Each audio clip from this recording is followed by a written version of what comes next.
සියලු දෙනාම ධර්ම ශ්‍රවණයට පෙර සාදු නාදයක් පවත්වමු.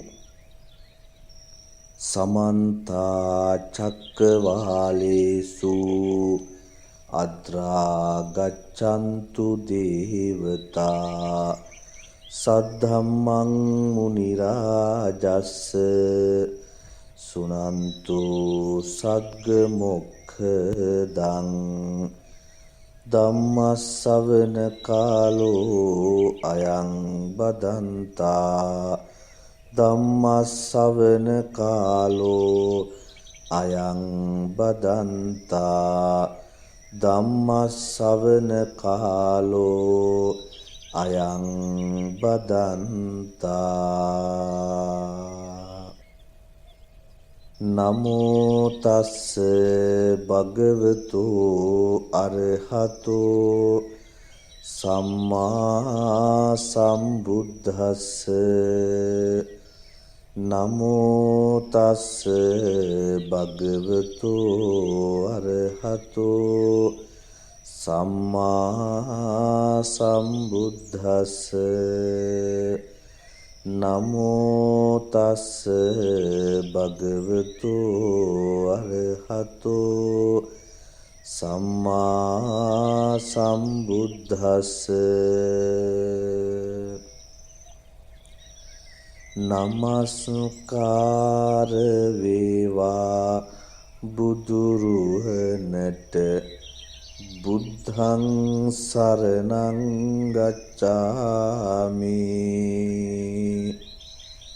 නමස්කාර වේවා ධම්රුවනට ධම්මං සරණං ගච්ඡාමි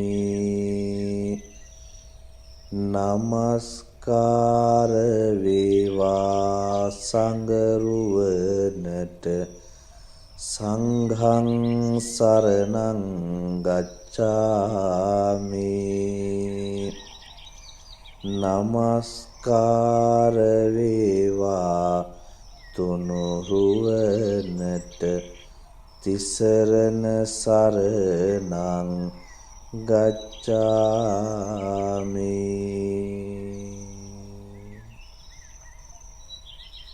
අපගේ ලෞතුරා අමාමෑණියන් වහන්සේට නමස්කාරයම වේවා සාදු සාදු සාදු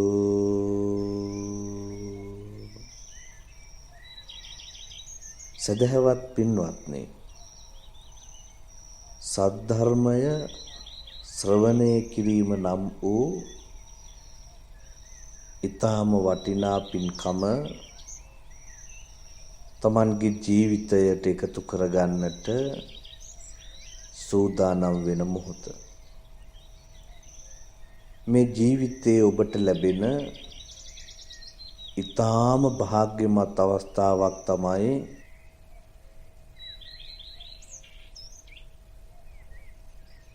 සද්ධර්මයේ ශ්‍රවණය කරන්නට අවස්ථාවක් ලැබීම.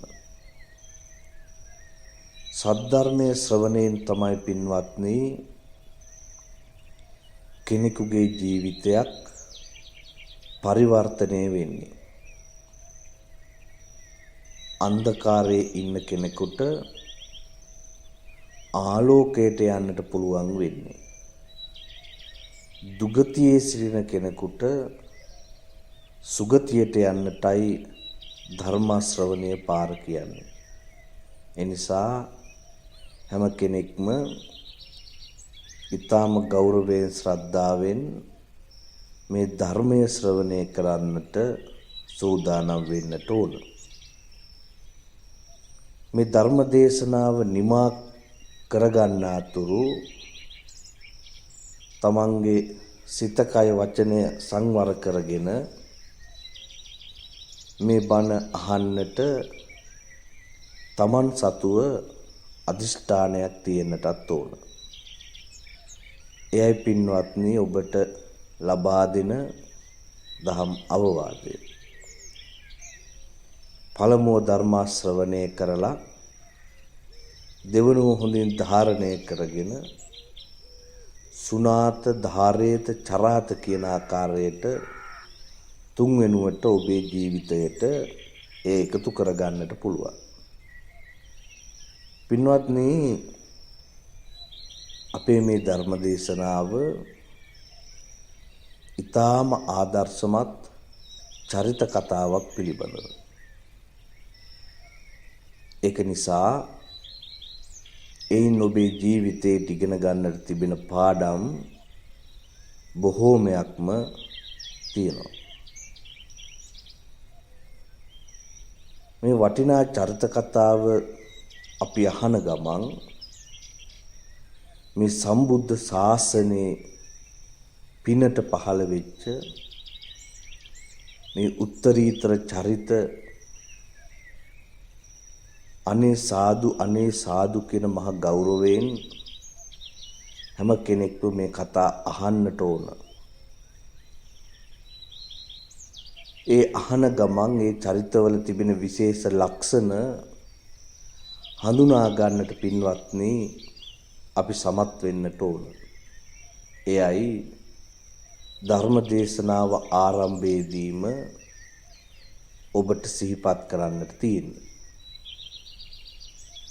පින්වත්නි, ගෞතම බුදුරජාණන් වහන්සේගේ ශාසනය භික්ෂු භික්ෂුණී උපාසක උපාසිකා කියලා කොටස් 4කින් යුක්ත වන බව ඔබ දන්නවා. භික්ෂුණීන් වහන්සේලාට පැවිදිභාවය දෙන්නට කලින් භික්ෂු උපාසක උපාසිකා කියලා කොටස් 3ක් තමයි තිබුණේ. ඉතින් භික්ෂුණීන් වහන්සේලාටත් එහෙම නැත්නම් කාන්තාවන්ට පැවිද්ද ලබා ගන්නට මූලික වෙච්ච බුද්ධ මාතා කියන ගෞරව නාමයෙන් ගෞරවාදරයට ලක් වෙච්ච අපගේ ගෞතම බුදුරජාණන් වහන්සේ ගිහි කාලේ තමන්ගේ මෑණියන් මිය ගියාට පස්සේ සුළු මව් විදිහට බෝසතාණන් වහන්සේව හොඳින් හදා වඩා ගන්නට මහා භාග්‍යයක් හිමි වෙච්ච මහා ප්‍රජාපති ගෞතමී රහත් තෙරණින් වහන්සේගේ අසිරිමත් චරිත කතාවයි මේ ධර්ම දේශනාවෙන් ඔබට දිගහැරෙන්නේ. එහෙමනම් මා මුලින් කිව්ව දහම් අවවාදත් සිතේ තබාගෙන ගෞරවයෙන් ශ්‍රද්ධාවෙන් යුක්තව මේ චරිත කතාව ධර්ම ශ්‍රවණය කරන්නට දැන් වෙලාව. පින්වත්නි, අපගේ බුදුන් වහන්සේ මේ ලෝකේ පහළ වෙන්න කල්ප ලක්ෂයකට පමණ එහා පැත්තේ මේ ලෝකේ පහළ වුණා පදුමුත්තර කියන බුදුරජාණන් වහන්සේ. උන්වහන්සේගේ කාලේ ඒ රටේ හංසවතී කියලා නුවරක් තිබුණා. මේ හංසවතී නුවර එක කුල ගෙදරක මහා ප්‍රජාපති ගෞතමිය ඉපදිලා හිටියා. ඒ කාලේ ඉතින් ඇය හැදුණු වැඩුණු තරුණියක් විදිහට ගෙදර ඉද්දි ඇය දකිනවා තමන්ගේ නිවෙස් වටේ අය, ගම්මානේ අය මල් පහන් සූදුදුම් අරගෙන හැමදාම හවසට කොහේ හරි යනවා. මහා ප්‍රජාපති ගෞතමිය අහනවා ඒ භවයේ ඒ අයගෙන්, ඕගොල්ලෝ හැමදාම හවසට මේ කොහෙද යන්නේ කියලා. එතකොට ඒ අය උත්තර දෙනවා අපි පදුමුත්තර බුදුරජාණන් වහන්සේ බැහැ දකින්න උන්වහන්සේගෙන් ධර්ම ශ්‍රවණය කරන්නටයි මේ යන්නේ කියලා. ඉතින් මේ යන පිරිස සමග මහා ප්‍රජාපති ගෝතමියත් බුදුන් වහන්සේ දකින්නට බණ අහන්නට යන්නට පුරුදු වුණා. දැන් විවිධ පින්කම් වල නිරත වෙන ශ්‍රද්ධාවන්ත උපාසිකාවක්. පින්වත්නි, මෙහෙම කාලය යනකොට එක දවසක් පදුමුත්තර බුදුහාමුදුරුවෝ සිව්වනක් පිරිස භික්ෂු භික්ෂුණී උපාසක උපාසිකා කියන සිව්වනක් පිරිස ඉදිරියේ එක භික්ෂුණීන් වහන්සේ කෙනෙක්ව හඳුන්වා දෙමින් චිරකල් දන්නා වූ භික්ෂුණීන් අතරින් අගතනතුරෙහි පිහිටුවා වදාරන්නට යෙදුණා. එදා ධම්සභා මණ්ඩපයේ හිටපු ප්‍රජාපති ගෝතමිය මේ සිදුවීම දැක්කා. දැකලා එය කල්පනා කරනවා අනේ මටත් යම් කිසි දවසක මේ තනතුර ගන්නට තිබෙනවා නම් කොච්චර හොඳයිද? බුදුන් වහන්සේගෙන් මේ අහලම දැනගන්නට ඕනේ කියලා පින්වත්නි ප්‍රජාපති ගෝතමිය තමන්ගේ නිවසේ බුදුන් වහන්සේ ප්‍රධාන මහා සංඝරත්නයට දින 7ක් මහදම් පැවැත්තුවා.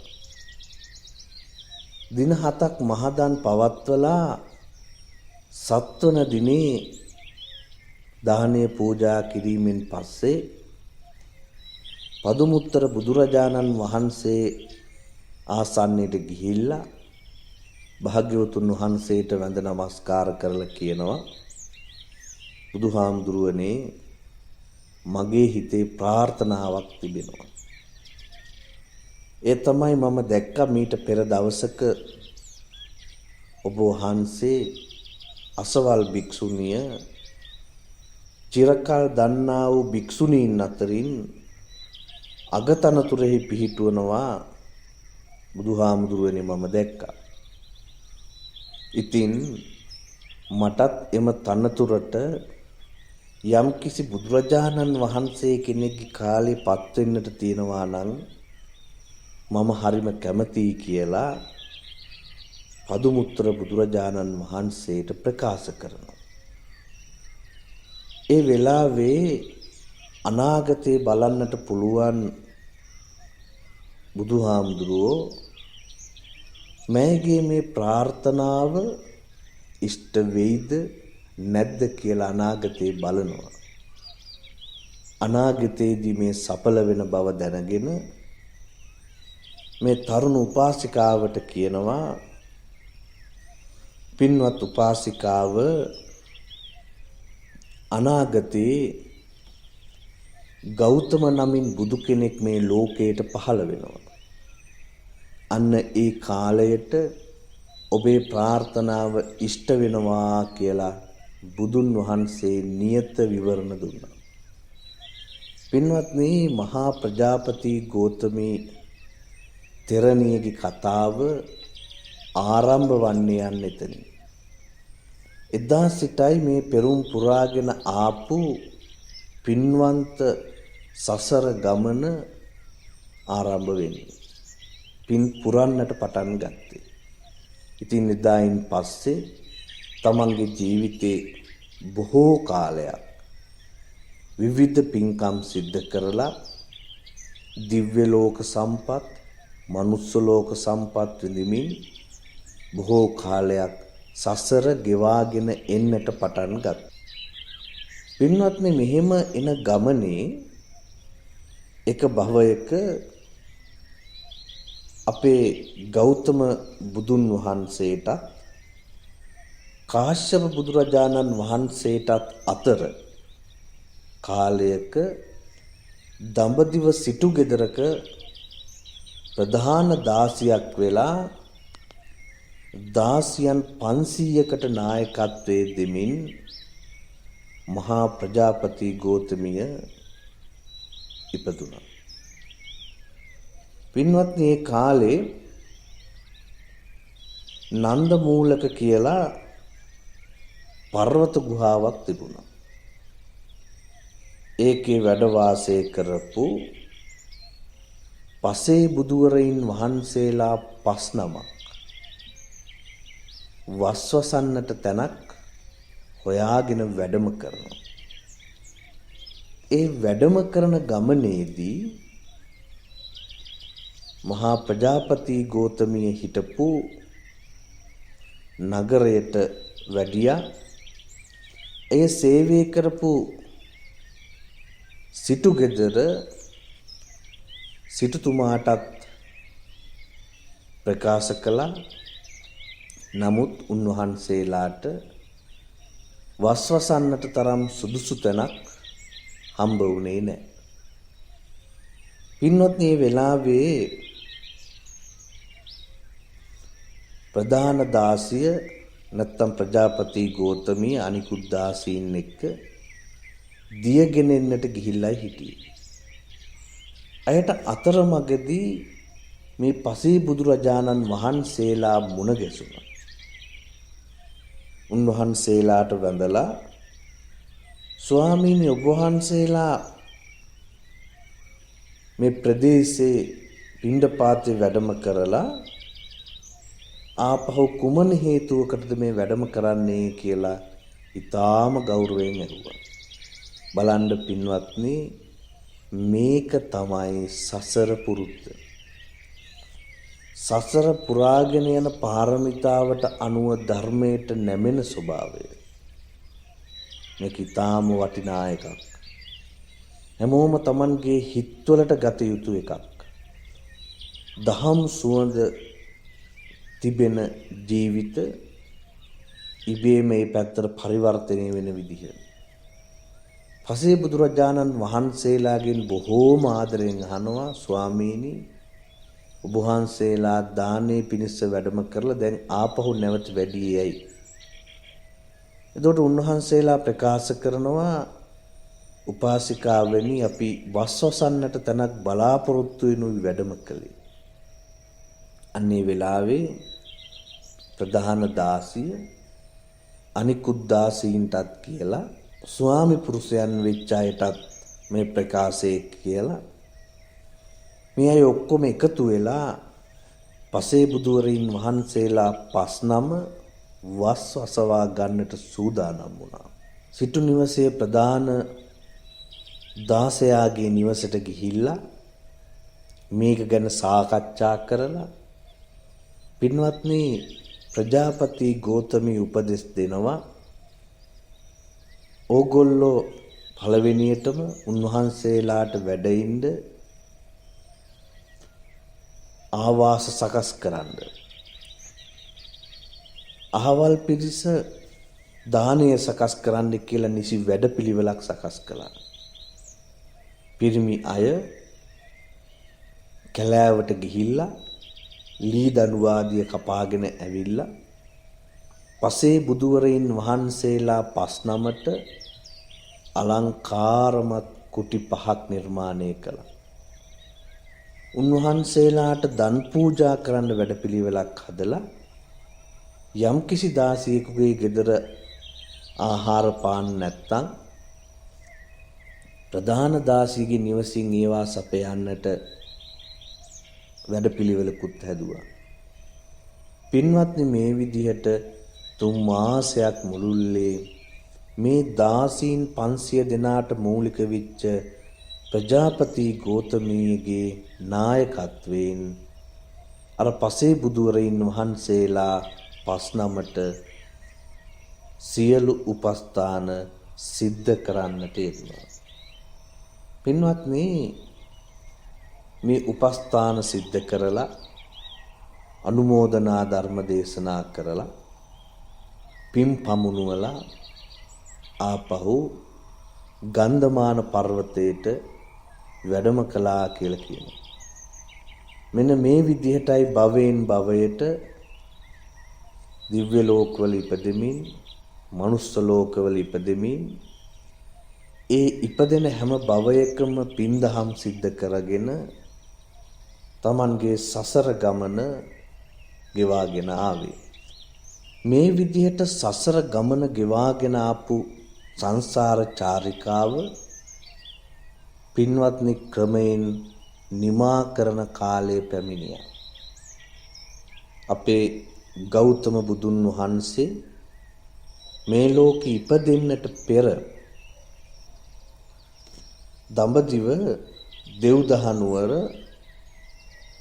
සුප්පබුද්ධ කියන ශාක්‍ය රාජ කුලෙහි ඉපදුණා. ප්‍රජාපති ගෝතමී කියන පින්වන්ත නාමයෙන්ුයි මෙයව හඳුන්වන්නට යෙදුනේ. ප්‍රජාපති ගෝතමියට තවත් සහෝදරියක් හිටියා. ඒ තමයි මහා මායා දේවිය. මේ දෙදෙනාම විවාහ වුණේ සුද්ධෝදන මහරජතුමා සමග. මේ කාලේ වෙනකොට මේ ලෝකේ පහළවන්නට නිසි කාලය අපේ ගෞතම සම්මා සම්බුදුරජාණන් වහන්සේට එළඹිලා තිබුණා. උන්වහන්සේ දිව්‍ය ලෝකේ වැඩ ඉද්දී දෙවිවරු ගිහිල්ලා ආරාධනා කළා, මහා වීරයාණන් වහන්සේ ඔබ වහන්සේට මේ මනුස්ස ලෝකේ ඉපදෙන්නට හොඳම කාලයයි කියලා.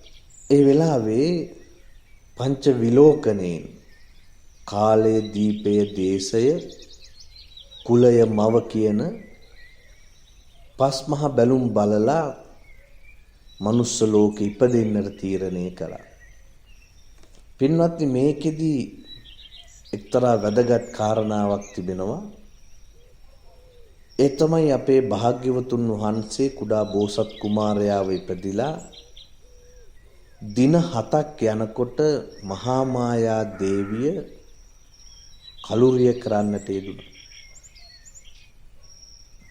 මෙය බෝසතාණන් වහන්සේ පෙරදීම දැනගෙනයි පැමිණියේ. ඉතින් අපේ ගෞතම බුදුරජාණන් වහන්සේ උන්වහන්සේගේ ගිහි කාලේ චරිත කතාව මෙතන ඉඳලා මහා ප්‍රජාපති ගෝතමියගේ චරිතයත් සමග සම්බන්ධ වෙනවා. වෙසක් පුන් පොහෝ දවසක මහා මායා දේවිය කුඩා කුමාරයෙක් මෙලොවට බිහි කළා. මේ කුමාරයාට සිද්ධාර්ථ කියන නම තමයි තිබුණේ. ඔබට මතක ඇති මේ නම තියන්නට හේතුව තමයි මේ මුළු ලෝකයටම යහපතක් කරන නිසා. පින්වත්නි, දින 7ක් ගිය තැන මහා මායා දේවිය සමුගන්නට යෙදුණා. ඒක සියලු දෙනාට දරා ගන්නට බැරි ශෝකයක්. විශේෂයෙන්ම බිලිඳු කුමාරයා මෑණියන් නැතුව කොහොමද හදන්නේ කියන අභියෝගය රජමැදුරට ආවා. ඒ වෙලාවේ ඉඳලා සිද්ධාර්ථ කුමාරයාට සුළු මව් කියන තනතුරෙන් ඔබට ඇවිල්ලා මෑණියන්ම විදිහට සැලකුවේ ප්‍රජාපති ගෝතමිය.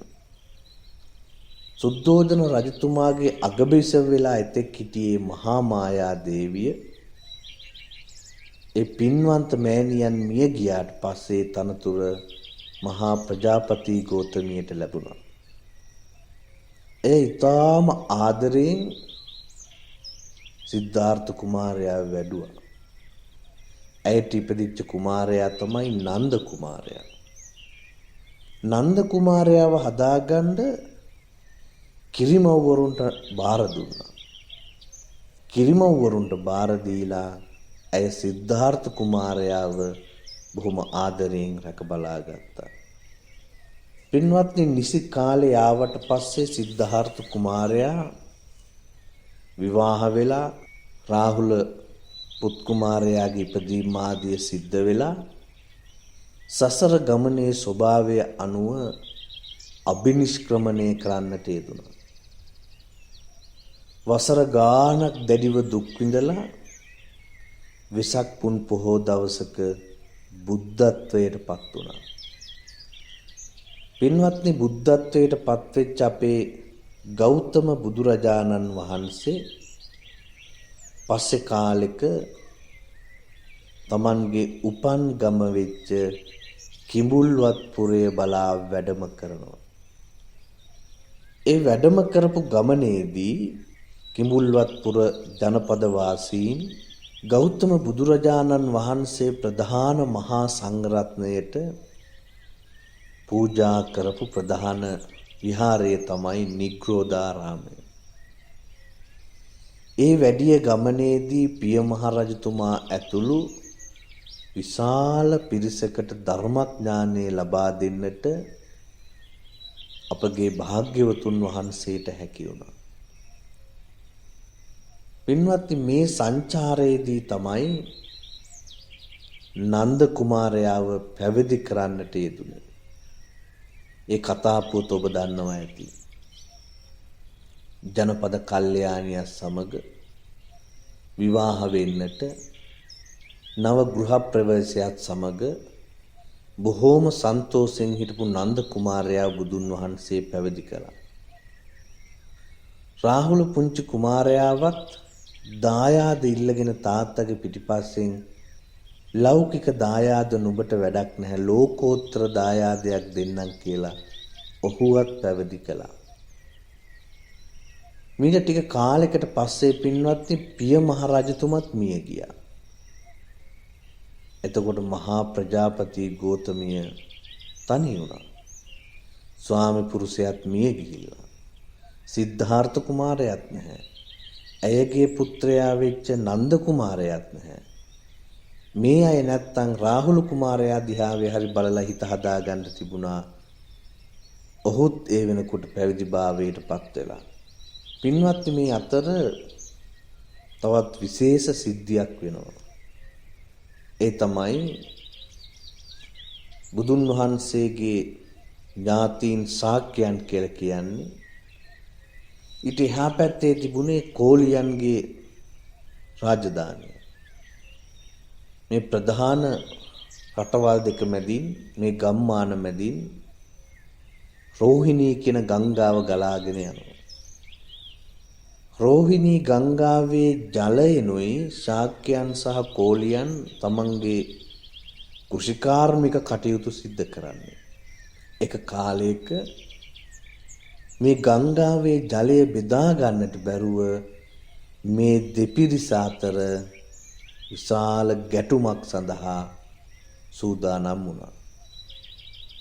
දෙපාර්ශ්වයේම දැන් සටනට සූදානම්. ඒ වෙලාවේ මේකට මැදිහත් උනේ අපේ ගෞතම බුදුහාමුදුරුවෝ. උන්වහන්සේ එතනට වැඩම කරලා කලහ විවාද සූත්‍රය දේශනා කළා. දෙගොල්ල සමගි කළා. පින්වත්නි මේ ධර්මය අහපු එතන හිටපු කුමාරවරු 500ක් බුදුන් වහන්සේට ඇවිල්ලා කියනවා බුදුහාමුදුරුවනේ අපිටත් ප්‍රවෘජාව ලබා දෙන්න. ඉතින් මේ 500 දෙනාට බුදුන් වහන්සේ ප්‍රවෘජාව ලබා දුන්නා. එතකොට ඒ කුමාරවරු 500 දෙනාගේ කුමාරිකාවන් බිසෝවරු 500 දෙනා මහා ප්‍රජාපති ගෝතමිය හොයාගෙන ගිහිල්ලා ඇයට කියනවා අපිටත් පැවිදි වෙන්න අවස්ථාවක් නැද්ද කියලා අහනවා. අන්න ඒ විදිහට තමයි පින්වත්නි භික්ෂුණී ශාසනයක් ආරම්භ වන්නට මූලික පරිසරය නිර්මාණය වෙන්නේ. මහා ප්‍රජාපති ගෝතමිය බොහෝම ගෞරවයෙන් ගිහිල්ලා එක දවසක් බුදුන් වහන්සේට වැඳ නමස්කාර කරලා ස්වාමීනි භාග්‍යවතුන් වහන්සේ ඔබ වහන්සේගේ පියාණන් වෙච්ච සුද්ධෝදන මහ රජතුමාත් දැන් නැහැ.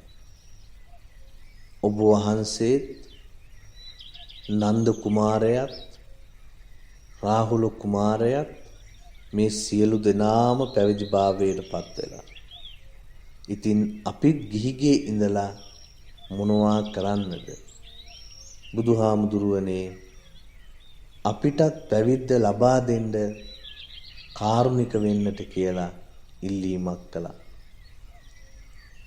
අන්න ඒ වෙලාවේ අනාගතයේ දිහාවේ බලපු ගෞතම බුදුහාමුදුරුවෝ ප්‍රජාපති ගෝතමී දේවියට කියනවා, ගෝතමියනි මේ ගෞතම ශාසනයේ ස්ත්‍රීන් සඳහා පැවිද්ද ඉල්ලන්නට එපා කියලා. ප්‍රජාපති ගෝතමිය 3 පාරක්ම අවසර ඉල්ලනවා. බුදුහාමුදුරුවනේ අපි කෙරෙහි අනුකම්පාවෙන් අපිවත් පැවිදි කරන්න කියලා. 3 පාරම ප්‍රතික්ෂේප කරා. ඉතින් ප්‍රජාපති ගෝතමිය කඳුළු වගුරවමින් හඬා වැටි වැටි විහාරයෙන් නික්මලා ගියා. පින්වත්නි 3 පාරක් දක්වා ප්‍රතික්ෂේප වුණත් ඇයගේ බලාපොරොත්තුව කඩ වුණේ නැහැ. ඇයගේ අදිෂ්ඨානය, ඇයගේ අරමුණ නැති වුණේ නැහැ. මීට ටික කාලයකට පස්සේ අපේ බුදුහාමුදුරුවෝ කිඹුල්වත්පුර නිග්‍රෝධාරාමේ ඉඳලා විශාලා මහනුවර කූටාගාර ශාලාවට වැඩම කළා. මේ බව ආරංචි වෙච්ච මහා ප්‍රජාපති ගෝතමිය අර අනිකුත් කුමාරිකාවන් 500 දෙනාට කියනවා, කුමාරිකාවෙනි අපි 3 පාරක්ම ප්‍රවෘජාව ඉල්ලුවා. වෙ බුදුන් වහන්සේ අපිට ලබා දුන්නේ නැහැ. හැබැයි එහෙම කියලා අපි පරාජය වෙන්නට හොඳ නැහැ. අපි කොහොම හරි විමුක්තිය ලබා ගන්නට මහන්සි වෙමු. අපි මේ විදිහට ඉඳීම සුදුසු නැහැ කියලා මේ අය කෙස් කප්පවාගෙන කිස බූගාගෙන පැවිදි ඇඳුම් ඒ අයම ඇඳගෙන පැවිදි වෙස් අරගෙන කිඹුල්වත් නුවර ඉඳලා විශාලා මහනුවරට පයින් යන්නට පටන් ගත්තා.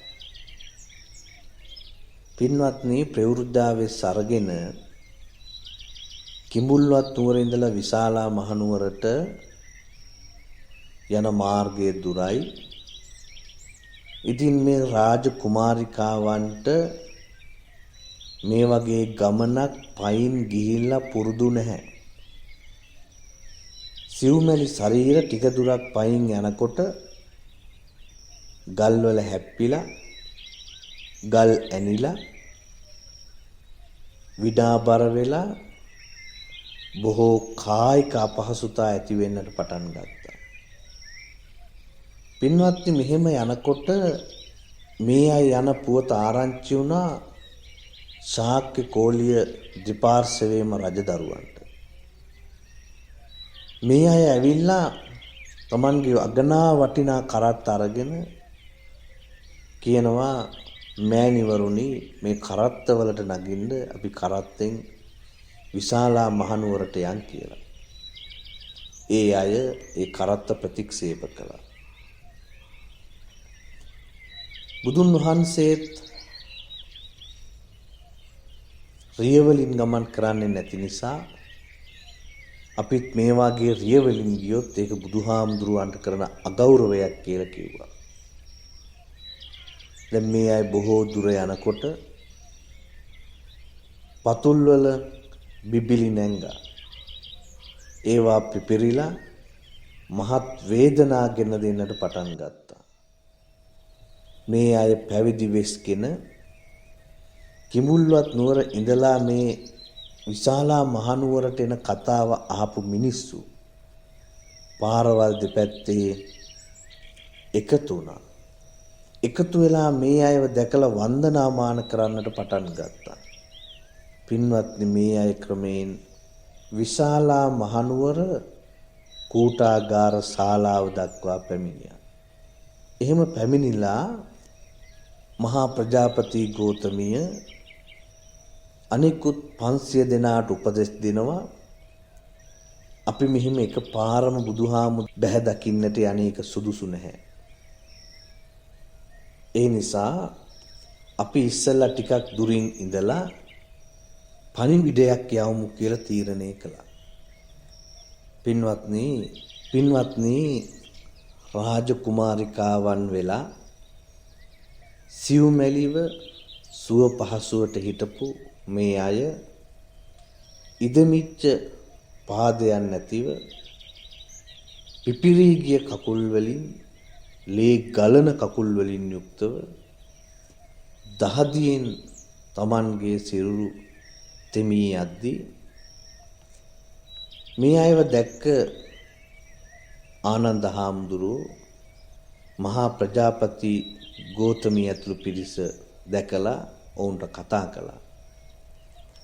කතා කරලා අහනවා ආනන්ද හාමුදුරුවෝ ප්‍රජාපති ගෝතමියට බොහෝම හිතවත් මෑණියන් හා සමානවයි සලකන්නේ. අහනවා මෑණියනි, ඕගොල්ලොන්ට එහි කරදරයක්ද? මොකක් හරි සතුරුව දුරක්ද? එහෙම නැත්නම් ඕගොල්ලොන් මේ නගරයෙන් එළවලා දැම්මද? ඇයි මේ විදිහට අද ඇවිල්ලා ඉන්නේ කියලා ආනන්ද හාමුදුරුවෝ එදා මහා ප්‍රජාපති ගෝතමියගෙන් අහනවා. ඒ වෙලාවේ මහා ප්‍රජාපති ගෝතමිය ප්‍රකාශ කරනවා, පින්වත් ආනන්ද තෙරුන් වහන්සේ, අපිට කිසිම උවදුරක් නැහැ, කරදරයක් නැහැ. අපිව කවුරුවත් නිරපා හැරියෙත් නැහැ. අපි කල්නුත් 3 පාරක්ම පැවිද්ද ඉල්ලුවා, අපිට ලබා දුන්නේ නැහැ. මේ පාරවත් ඒ ගන්නට කැමැත්තෙන් තමයි අපි මේ විදිහට පැමිණියේ කියලා ආනන්ද හාමුදුරුවන්ට ප්‍රකාශ කළා. ඉතින් මේ පාරත් ඒක ඉටු වෙයිද කියලා අපිට සැකයි. ඒකින්ද විහාරයට යන්නේ නැතුව මෙතෙන්ට වෙලා අපි රැඳී ඉන්නවයි කියලා ආනන්ද හාමුදුරුවන්ට ප්‍රකාශ කරනවා. ඒ වෙලාවේ ආනන්ද හාමුදුරුවෝ එහෙනම් මෑණියනි ටිකක් ඕගොල්ලෝ මෙහෙම ඉන්න කියලා ආනන්ද හාමුදුරුවෝ තනියම බුදුන් වහන්සේ හමු වෙන්නට ගියා. බුදුන් වහන්සේට මේ සියලුම ප්‍රවෘත්තීන් සැලකලා බුදුහාමුදුරුවන්ගෙන් ඉල්ලීමක් කරනවා, බුදුහාමුදුරුවනේ මේ භික්ෂුණී ශාසනය පිහිටුවනවා නම් හොඳයි නේද කියලා. ඒ වෙලාවේ බුදුහාමුදුරුවෝ බොහෝම කාරුණිකව පින්වත් ආනන්දය ස්ත්‍රීන්ව පැවිද්ද සඳහා උනන්දු කරන්න එපා කියලා ප්‍රකාශ කළා. ආනන්ද හාමුදුරුවෝ දෙවෙනි පාරත් ඉල්ලුවා. දෙවෙනි පාරත් ප්‍රතික්ෂේප කළා. තුන්වෙනි පාරත් බුදුහාමුදුරුවන්ගෙන් අහනවා, ස්වාමීනි කාන්තාවන්ට අපි පැවිද්ද ලබා දෙමුද? පින්වත්නි, තුන්වෙනි වතාවෙත් භාග්‍යවතුන් වහන්සේ මෙහෙණි සස්න ආරම්භ කිරීම ප්‍රතික්ෂේප කළා. හැබැයි පින්වත් ආනන්ද හාමුදුරුවෝ එයින් පසුබට උනේ නැහැ, සැලුනේ නැහැ. උන්වහන්සේ කල්පනා කරනවා මම කුමන ක්‍රමයකින් හරි මේ සඳහා අවසර ගන්නට ඕන. එහෙම හිතාගෙන බුදුන් වහන්සේගෙන් ආනන්ද හාමුදුරුවෝ විමසනවා, පින්වත් බුදුරජාණන් වහන්සේ පිරිමි අයට වගේම කාන්තාවන්ට පැවිදිභාවයට පත් වුණොත් මාර්ගඵල ලබන්න රහත්භාවයට පත් වෙන්න බැරිද කියලා. එතකොට බුදුන් වහන්සේ ප්‍රකාශ කරනවා, ආනන්දය කාන්තාවන් වුණත් වීරිය වඩනවා නම් මාර්ගඵල ආදිය ලබා ගන්න පුළුවන් කියලා. ඒ වෙලාවේ ආනන්ද හාමුදුරුවෝ බුදුහාමුදුරුවන්ගෙන් අහනවා, ඉතින් එහෙමනම් බුදුහාමුදුරුවනේ අපි මේ කාන්තා පැවිද්ද මේ අයට අපි ලබා දෙමු නේද? ඉතින් ඒ අය වීරිය වඩලා මේ සසර ගමන නිමා කර ගනී නේද කියලා ඊටාම බුද්ධිමත්ව බුදුරජාණන් වහන්සේගෙන් විමසුවා. ඉතින් මේ ප්‍රකාශයත් එක්ක ගෞතම බුදුරජාණන් වහන්සේ දේශනා කරනවා ආනන්දය එහෙමනම් ස්ත්‍රී පැවිද්ද මෙහෙණි සස්න මම අනුදැන වදාරනවා කියලා ප්‍රකාශ කළා.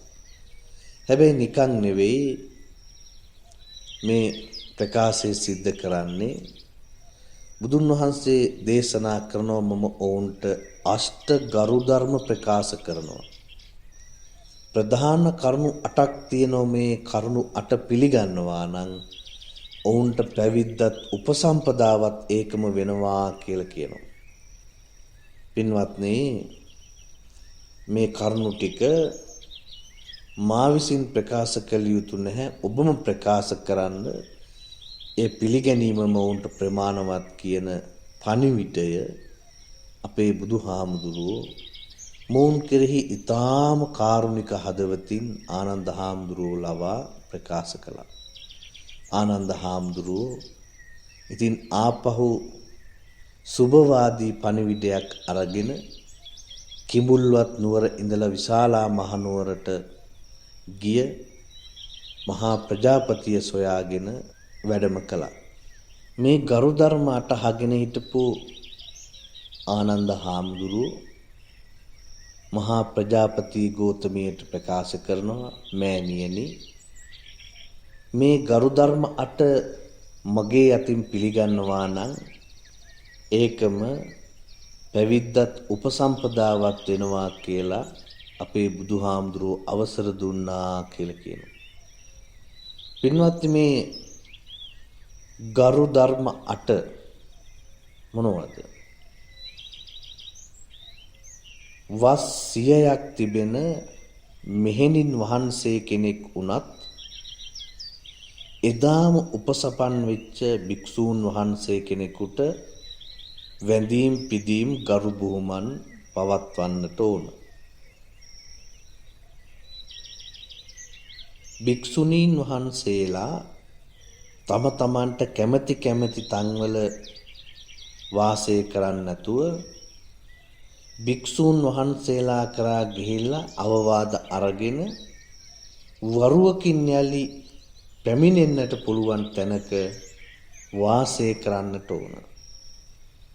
පොහොය කරන දිනවලට භික්ෂූන් වහන්සේලා කරා පැමිණිලා තමන්ට අවවාද කරන ලෙස ආරාධනා කරන්නට ඕන. වස් වාසය කරලා අවසානයේ භික්ෂු භික්ෂුණී දෙපාර්ශවයේම ඉස්සරහා වස් පවාරණය කරන්නට ඕන.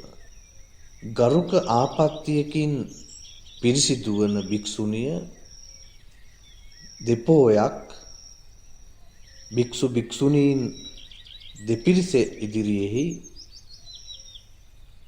ඔවුන් කෙරෙහි මානත් පුරන්නට ඕන. උපසපන් වෙන්නට බලාපොරොත්තු වන භික්ෂුණිය වසර 2ක් සික්ඛමාන ධර්මයන් පුරුදු වෙලා භික්ෂු භික්ෂුණී දෙපිරිස ඉදිරියේමයි උපසම්පදාව ලබන්නට ඕන. 7 වෙනි කරුණ කිසිම කරුණක් නිසා භික්ෂූන් වහන්සේලාට අක්‍රෝෂ පරිභව කරන්නට බෑ. 8 වෙනි කරුණ භික්ෂුණීන් විසින් භික්ෂූන්ට අවවාද නොකළ යුතු අතරම භික්ෂූන් වහන්සේලා භික්ෂුණීන්ට අවවාද දිය යුතුයි. ඔවුන් එම අවවාද පිළිගත යුතුයි කියලා මේ විදිහට තමයි ගරු ධර්ම 8 තිබෙන්නේ. පින්වත්නි මේ ගරු ධර්ම 8 අපේ පින්වත් ආනන්ද හාමුදුරුවෝ මහා ප්‍රජාපති ගෞතමිය ප්‍රධාන මේ කාන්තාවන් 500ට ප්‍රකාශ කරනකොට ඒ හිටපු තැනින් නැගිටලා බිම පහත් වෙලා දොහොත් මුදුන් දීලා වන්දනා කරගෙන ස්වාමීනි භාග්‍යවතුන් වහන්සේ ඔබ වහන්සේ යම් කිසි ගරු ධර්ම 8ක් අපිට පැනෙවුවද ඒවා ඔක්කොම අපි හිස් මුදුනින් පිළිගන්නවා. ඔබ වහන්සේට අපේ নমස්කාරයම වේවා කියලා වැඳ වැටුණා. පින්වත්නි, එම සිදුවීමම මහා ප්‍රජාපති ගෝතමියටත් අනෙකුත් 500 දෙනාටත් පැවිද්ද හා උපසම්පදාව වුණා. පින්වතුනි, මෙන්න මෙහෙමයි භික්ෂුණී ශාසනය ආරම්භ වන්නේ. එතකොට භික්ෂුණී ශාසනය නිකන් ලැබිච්ච එකක් නෙවෙයි. බොහෝම වෙහෙස මහන්සි වෙලා කැපකිරීම වලින් ලබාගත් එකක්. මේක ලබා ගන්නට ප්‍රධාන උනේ මහා ප්‍රජාපති ගෝතමිය. එතුමිය සුළු මව් විදිහටත් ඒ වගේම ප්‍රධාන භික්ෂුණිය විදිහටත් විශාල වගකීම් සම්භාරයක් තමන්ගේ ජීවිතේ කරපු කෙනෙක්. ඉතින් මේ විදිහට කාන්තා පැවිද්ද ආරම්භ කරලා ටික කාලයකින්ම ගෞතම බුදුරජාණන් වහන්සේගේ ධර්මයේ ශ්‍රවණය කරලා රහත් භාවයට පත්වන්නට ඇයට අවස්ථාව ලැබුණා. නන්ද කෝවාද කියන සූත්‍රය අහලා අනිකුත් 500ක් තෙරණිවරුත් රහත් භාවයට පත් වුණා. ඉතින් පළමුවෙන්ම භික්ෂුණී ශාසනයෙහි ප්‍රවෘජාවට පත්වෙච්ච රහත් භාවයට පත්වෙච්ච මෙහෙණින් වහන්සේලා ඒගොල්ලෝ. එක දවසක් ධම්සභා මණ්ඩපයේදී භික්ෂූන් වහන්සේලා භික්ෂුණීන් වහන්සේලා උපාසක උපාසිකාවෝ කියන මේ සියලු දෙනාම ඉස්සරහා අපේ බුදුහාමුදුරුවෝ ඒතදග්ගම් භික්ඛවේ මම ශාවිකාන භික්ඛුනීන චිර රත්තඤ්ඤුණ යදිදං මහා පජාපති ගෝතමී කියලා මහණෙනි මාගේ ශ්‍රාවිකාවන් අතර පැවිදි වී බොහෝ කල් ඉක්ම වූ භික්ෂුණීන්ගෙන් මේ මහා ප්‍රජාපති ගෝතමිය අග්‍රවන්නේ යයි කියලා අග තනතුරෙහි පිහිටුවා වදාලා. පින්වත්නි, මේ තනතුර ලබන්නට සසර මොන තරම් කාලයක් පෙරුම් පුරමින් පැමිණියාද? ගෞතම බුද්ධ ශාසනයේදී එදා පදුමුත්තර බුදුරජාණන් වහන්සේ විවරණ දීපු විදිහටම අග්‍ර තනතුරු ලබන්නට මහා ප්‍රජාපති ගෝතමියට ඉඩකඩ සැලසුණා. පින්වත්නි, තමන්ට සංසාර දුකින් එතර වන්නට මාවත පෙන්වුවා කියලා බොහෝම සන්තෝෂෙන් මේ පිරිස මැද්දේ ප්‍රජාපතිය ගෞතම බුදුරජාණන් වහන්සේගේ අසිරිමත් ගුණ ගායනා කළා, ප්‍රකාශ කරමින් වන්දනා කළා. මෙහෙම කාලයක් යනකොට පස්සේ කාන්තා පැවිදි ශාසනය ආරම්භ වෙලා එන්න පිරිස වැඩි වෙනවා. මේ අතර ඔවුන් අතර සාකච්ඡාවක් ඇති වෙනවා. තමන්ම කෙස් කපාගෙන සිවුරු පොරවාගත්ත ප්‍රජාපති ගෝතමියට කිසිම ආචාර්ය උපාධ්‍යාය කෙනෙක් නැති නිසා උපසම්පදාවක් හා පැවිද්දක් තියෙයිද කියලා ලොකු සාකච්ඡාවක් ඇති වුණා. අන්නේ වෙලාවේ ධම්සභා මණ්ඩපයේදී මේ ගැටලුව निराකරණය කරන්න භාග්‍යවතුන් වහන්සේ දේශනා කරනවා. ඇගේ ආචාර්ය උපාධ්‍යාය වෙන්නේ මම්මයි කියලා බුදුන් වහන්සේ දේශනා කළා. පින්වත්නි, මේ විදිහට කාන්තා ශාසනය ආරම්භ වුණාට පස්සේ විශාලා මහනුවර ලිච්ඡවී රජදරුවෝ මහා ප්‍රජාපති රහත් තෙරණින් වහන්සේ ප්‍රදාන භික්ෂුණීන් වහන්සේලාට මෙහෙණවරක් එහෙම නැත්නම් ආවාසගයක් භික්ෂුණීන් වහන්සේට හදවලා පූජා කළා කියලා කියනවා. මෙන්න මේ විදිහටයි මේ ශාසනය ක්‍රමක්‍රමයෙන් වැඩි වන්නට පටන් ගත්තේ. පින්වත්නි, මෙහෙම කාලය යනකොට එක දවසක් අපේ ගෞතම බුදුහාමුදුරුවෝ 80 මහ ශ්‍රාවකීන් වහන්සේලා 40,581 නමක් පිරිවරාගෙන විශාලා මහනුවරට වැඩම කළා. ඒ බව දැනගත්ත ලිච්ඡවී රජවරු මහත් පෙරහැර සකස් කරගෙන පෙරමඟට ගිහිල්ලා බුදුන් වහන්සේ ප්‍රධාන මේ සියලු භික්ෂූන් වහන්සේලා කූටාගාර ශාලාවට වැඩම කරවාගෙන ආවා. මේක දැනගත් මහා ප්‍රජාපති ගෝතමිය 500ක් රහත් භික්ෂුණීන් වහන්සේලාත් එක්ක කූටාගාර ශාලාවට පිවිසුණා.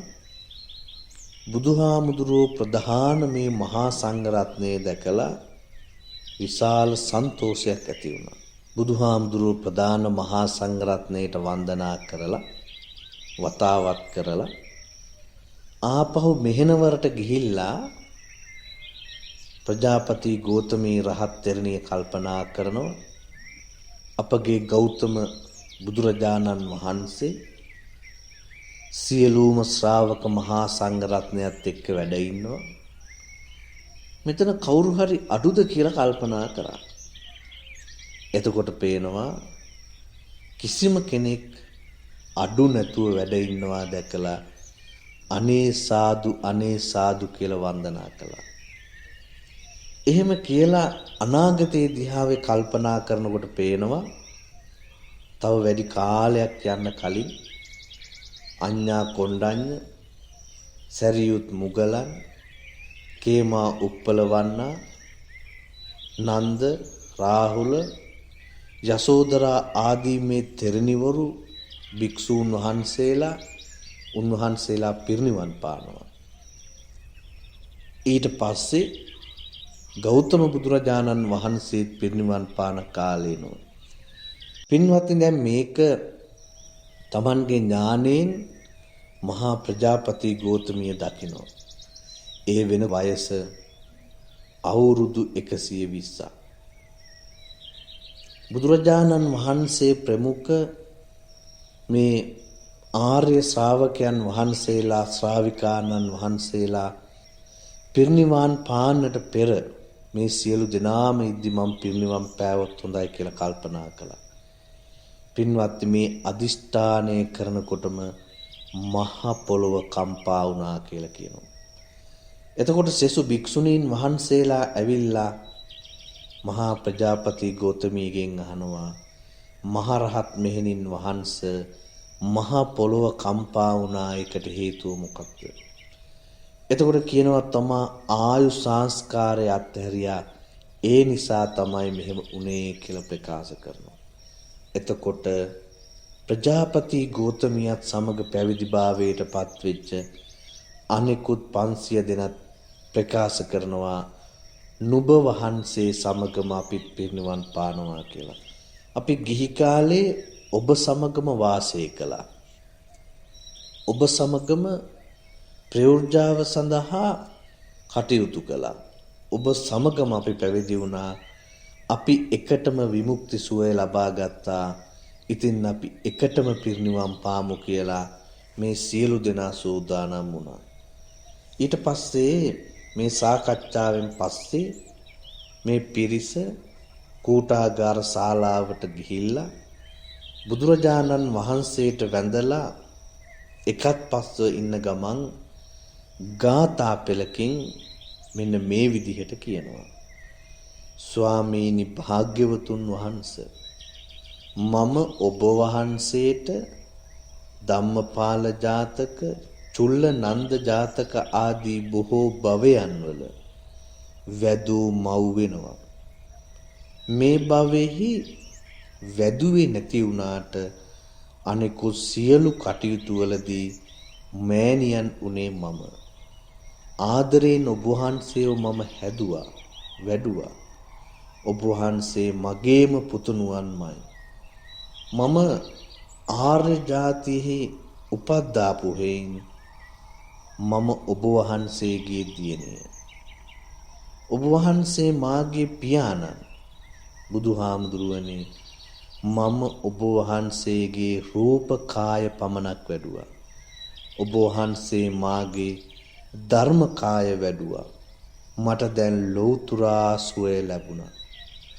මම ඔබ වහන්සේට දක්වාපු දරු සෙනෙහසටත් වඩා නුඹ වහන්සේ ශ්‍රාවිකාවක් විදිහට මට දරු සෙනෙහස දැක්වුවා. ඒක දහස් ගණනක් උතුම්. මම ඔබ වහන්සේට කිරි දීලා නලවා සැනසුවා. ඔබ වහන්සේ මට අමා කිරි දීලා සංසාර දුකින් මිදෙව්වා කියලා ප්‍රකාශ කළා. පින්වත්නි, ඒ වෙලාවේ මේ පින්වත් මෑණියන් රහත් භාවයට පත්වෙච්ච මහා ප්‍රජාපති ගෝතමිය භාග්‍යවතුන් වහන්සේගෙන් ඉල්ලීමක් කරනවා. බුදුහාමුදුරුවනේ දෙතිස් පුරුෂ ලක්ෂණයෙන් යුක්ත සිරිපා දැක බලා ගන්න කැමතියි කියලා. ඒ වෙලාවේ භාග්‍යවතුන් වහන්සේ සිරිපා දිගු කළා. 108ක් මඟුල් ලක්ෂණ වලින් යුක්ත වෙච්ච සිරිපා යුග්මය සිත්සේ බලාගෙන සිරිපා මුල වැඳ වැටුණා.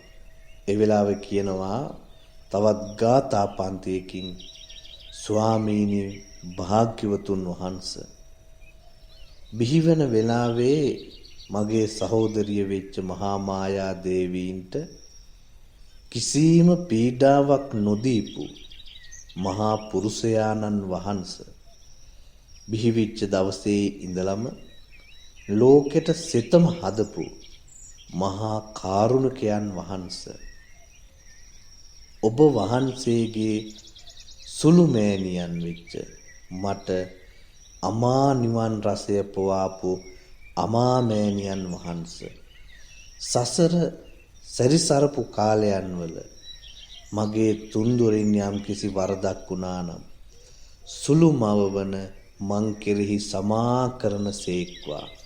ස්වාමීනි බුදු පියාණන් වහන්සේ මම පැවිද්ද ඉල්ලලා යම් කිසි වරදක් කළා නම් සමාව දෙන සේක්වා.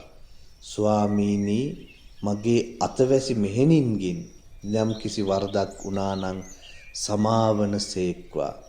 ස්වාමීනි මං ඔබ වහන්සේ පුංචි කාලේ බුදු වන බව දන්නේ නැතුව පුතේ පුතේ කියලා ආමන්ත්‍රණය කළා. ඔබ වහන්සේ බුදු වන බව දන්නේ නැතුව රත්තරම් බඳුනකට ආහාර අරගෙන අනා කවන ගමන් මමත් එයින්ම අනුභව කළා. බුදු වන බව දන්නේ නැතුව ඔබ වහන්සේගේ සිරුර අතගාමින් මම හැදුවා වැඩුවා. මගේ බුදුහාමුදුරුවනේ ඔබ වහන්සේ බුදු වන බව මම දන්නේ නැතුව අතපය මේ අත හරවමින් ඇඳුම් ඇඳුවා, ආභරණ පැළඳුවා.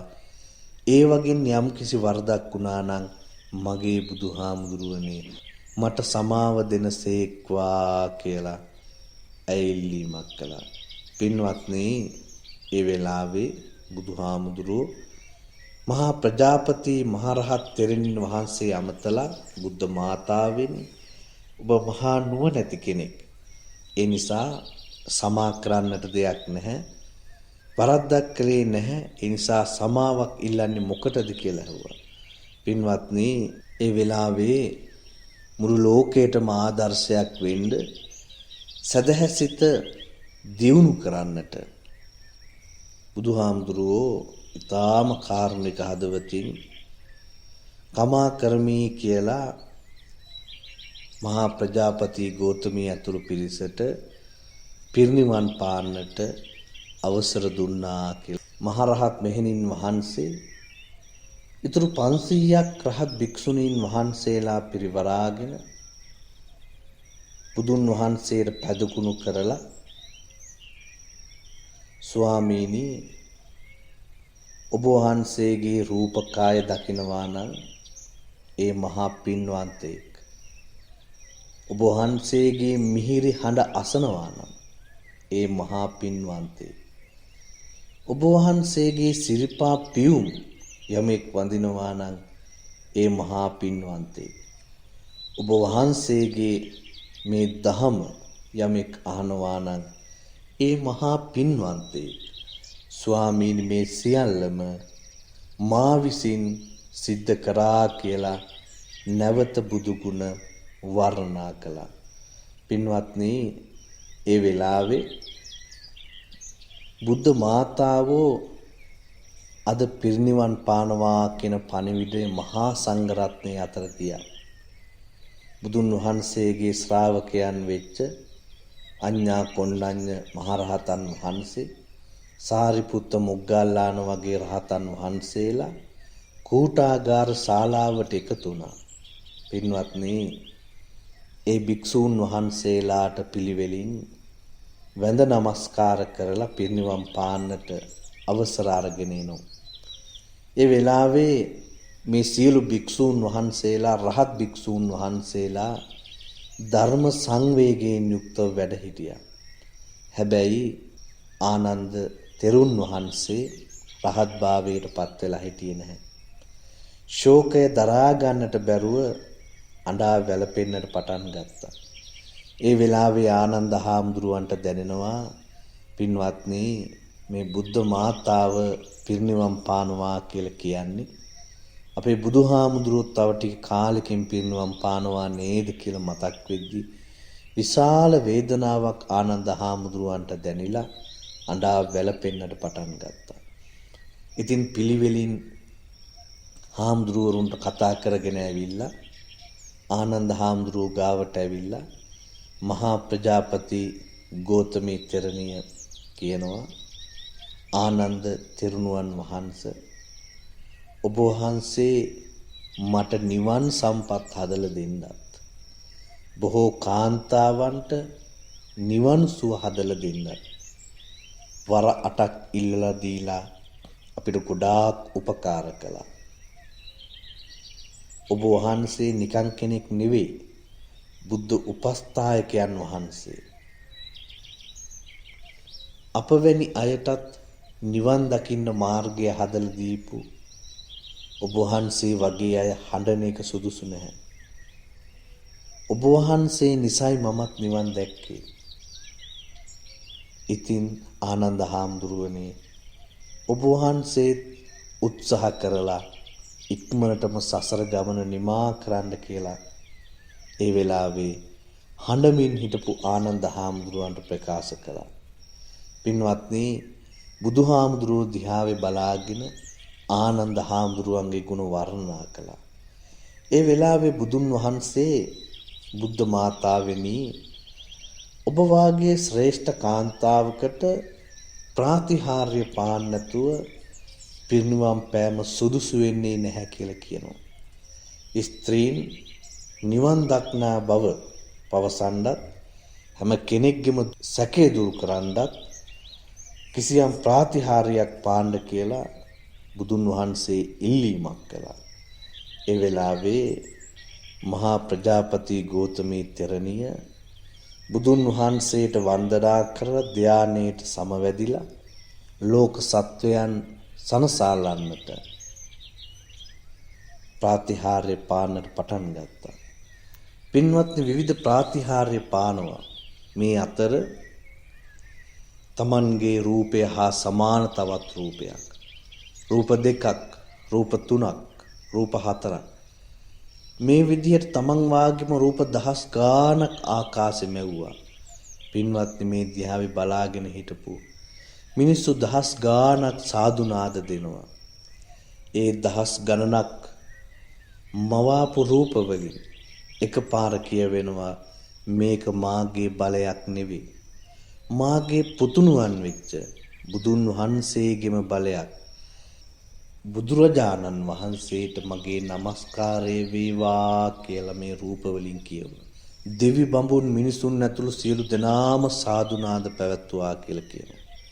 මේ විදිහට ප්‍රාතිහාර්ය පාලා පින්වත්නි පිරිනිවන් පාන වේලාව ලං වුණා. ප්‍රාතිහාර්ය පාළි ඉවර වෙලා පිරිනිවන් පාන්නට මෙහෙණවරට යන මොහොතේ මහ පොළොව කම්පා වුණා. මහණෙනි මේ බුද්ධ මාතාව සියලු උත්තමයන්ගේ ගෞරවයට හිමිකාරණියක් වෙනවා. ඒ නිසා අපි හැමදෙනාම ඒ පිටිපස්සෙන් ගමන් කරමු කියලා පිටිපස්සෙන් ගමන් කළා. පින්වත්නි, බුදුහාමුදුරුවෝ ප්‍රධාන රහතන් වහන්සේලා මෙහෙණවරේ දොරටුව දක්වාම ගමන් කළා. බුදුරජාණන් වහන්සේ උන්වහන්සේගේ ජීවිත කාලය තුල කරපු එකම පසුපස ගමන් කිරීම මෙයම පමණයි. ආපහු වතාවක් මහා ප්‍රජාපති ගෝතමී රහත් තෙරණින් වහන්සේ ස්වාමීනි අමාමෑණියන් වහන්සේ මේ ඔබ වහන්සේ දකින අවසාන දැකීමයි. ඒ නිසා ඔබ වහන්සේගේ සිරිපා වන්දනා කරන්නට ඉඩ දෙන්නට කියලා නැවත වතාවක් සිරිපතුල් වන්දනා කරලා සියලු සතුන්ට නිවන් යාමට මඟ පාදන්නා වූ මම ඔබටද එහි යන්නට අවසර දෙමි කියලා බුදුහාමුදුරුවෝට අවසර දුන්නා. පින්වත්නි, මහා ප්‍රජාපති ගෝතමී රහත් තෙරණිය මෙහෙණවර තුරට ගිහිල්ලා අර්ධ පර්යංකෙන් වැඩ ඉඳමින් අනුලෝම ප්‍රතිලෝම වශයෙන් ධානයන්ට සමවැදිලා පිරිනිවන් පෑවා. අනිකුත් 500ක් අතවැසි රහත් භික්ෂුණීන් වහන්සේලාත් පිරිනිවන් පෑවා.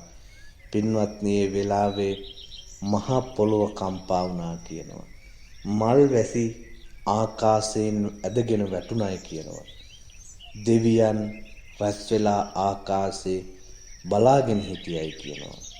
පින්වත්නි, මහා ප්‍රජාපති ගෝතමී මහරහත් තෙරණින් වහන්සේ පිරිනිවන් පෑවා කියන ආරංචිය සෑම තැනකටම පැතිරුණා. බොහෝ ජනයා හඬා වැළපෙන්නට පටන් ගත්තා. අන්නේ වෙලාවේ විස්ම කර්ම දිව්‍ය පුත්‍රයා ඇවිල්ලා මාගේ ශක්තියෙන් ප්‍රයෝජන ගන්නට ඕනේ කියලා හිතාගෙන රන් සිවි ගෙවල් 501ක් මවල ගියා කියලා කියනවා. ලිච්ඡවි කුමාරිකාවෝ ඇවිල්ලා භික්ෂුණීන්ගේ දේහයන් රන් සිවි ගෙවල් වල තැන්පත් කළා.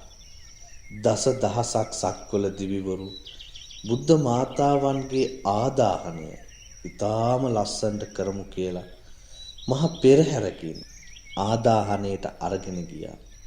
සමහර දෙවිවරුන්ට ඊට මදි වෙච්ච හින්දා රන්සිවි ගෙවල් වලට ඇවිල්ලා අත තියලා වඳලා ඉවත් වුණා කියලා කියනවා. පින්වත්නි, මේ පෙරහැර දෙවිවරු තමයි මේ මහරහත් තෙරණින් වහන්සේලාගේ දේහයන් අරගෙන යන්නේ.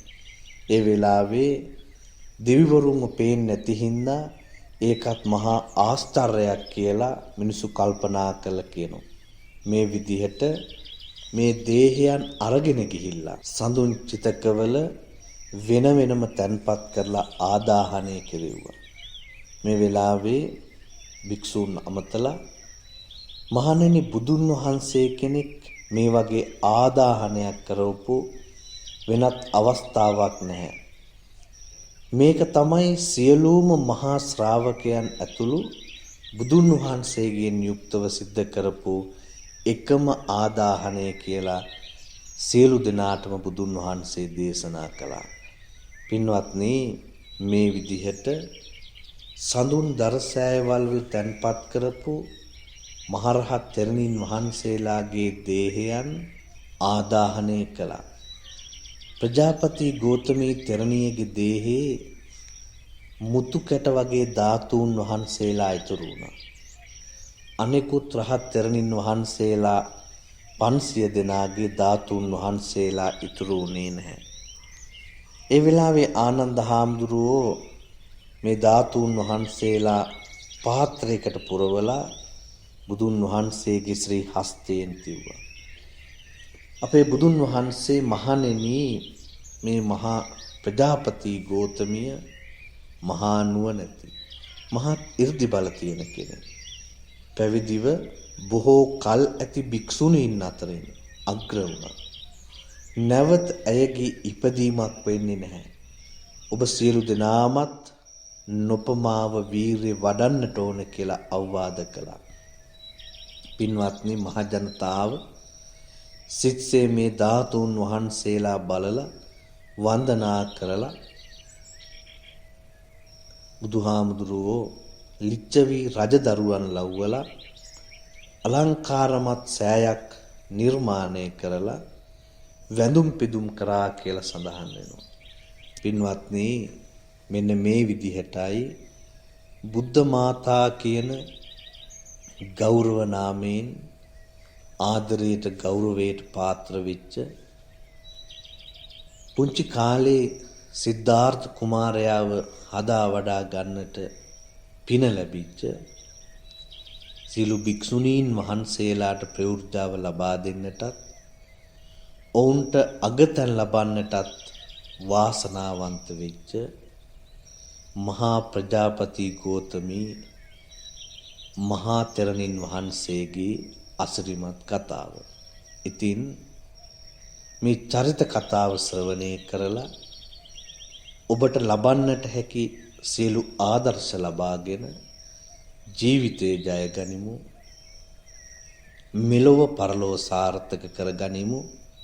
ඊතා ඉක්මනින් සදාතනික සපත වන නිර්වාණ දුරට විවර කර ගන්නට උත්සුක වෙමු කියන ප්‍රාර්ථනාවත් එක්ක අපේ නමින් මියගිය සියලු ඥාතීන්ටත් අපේ දෙමව්පියන්ටත් ඔබ අප හැම දෙනාටමත් දෙවියන්ටත් ඒ අමා මහ නිවන් දුරටුව විවර වේවා. ආකාසට්ටා ච බුම්මට්ටා දේවා නාග මහිද්దికා පුඤ්ඤන්තං අනුමෝදිත්වා චිරං රක්칸තු ලෝක සාසනං.